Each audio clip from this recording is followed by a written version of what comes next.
Сегодня в Крыму в гостинице «Ялта» «Интурист» собрались предприниматели и те, кто только планирует начать свой бизнес.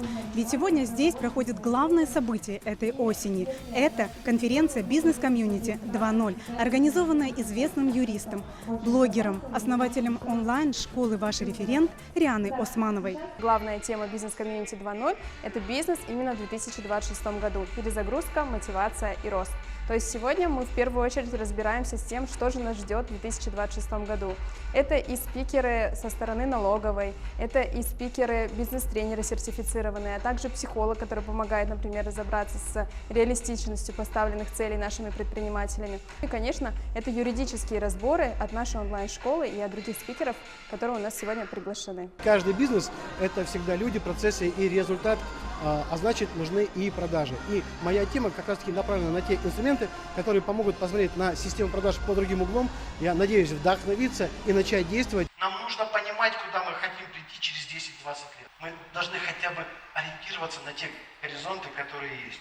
Сегодняшние реалии, новости, новые законы натолкнули меня на то, что будет полезно для предпринимателей сделать выводы на основании ошибок тех, кто их уже сделал и понес за них ответственность. Поэтому сегодня я проведу дайджест на основе медийных публичных дел. Сегодняшний мой доклад называется «Порядок бьет класс». Он посвящен теме системности бизнеса. И что талантливый сотрудник, если не будет необходимой системы, которая усиливает его возможности, которая автоматизирует его работу, которая делает его сильней, вот такой вот сильный сотрудник становится средним или слабым, если нет такой системы. И наоборот, новичок становится средним сотрудником, который обеспечивает те процессы, без которого бизнес не сможет расти. Я рассказывал, как внедрять искусственный интеллект и насколько важно сегодня его использовать. Но это ни в коем случае не заменит человека. В первую очередь это инструмент, который помогает экспертам использовать и экономить самый ценный наш ресурс – это время.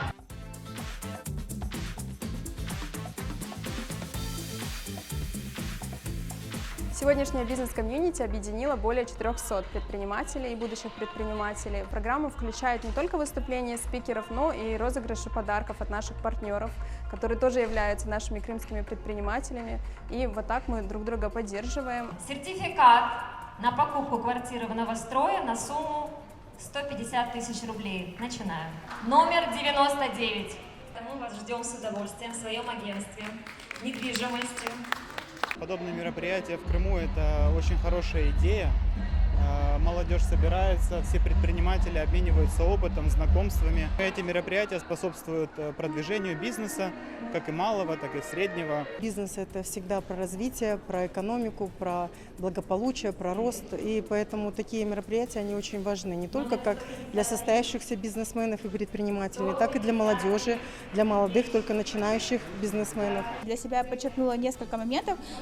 Не только знать, но и делать. Чистота перед законом – это сейчас очень актуальная тема, поскольку все меняется, рынок меняется, и предприниматели, конечно, должны быть готовы к этому. Риана всегда нам предоставляет ту информацию, которая нужна именно сейчас. Данное мероприятие объединяет единомышленников. Мы находим новые связи, новые знакомства, заряжаемся энергией. Знакомишься с какими-то интересными очень людьми, приобретаешь новых партнеров. И иногда бывает, что мы действительно действуем вслепую, а благодаря таким мероприятиям мы уже видим, что мы не доделываем, либо наоборот, что мы делаем лишнее. Новая налоговая реформа произошла, и много нюансов и подводных камней. И мы специально приехали на это мероприятие понять для себя и в дальнейшем применять в своем бизнесе. Нашей главной целью является не только встретиться и обсудить какие-то актуальные вопросы, но создавать определенные связи, которые будут работать в будущем на протяжении определенного времени, чтобы усиливать друг друга, чтобы помогать друг другу. И вот такой чат, закрытый для предпринимателей, как раз и будет решать вот эту цель.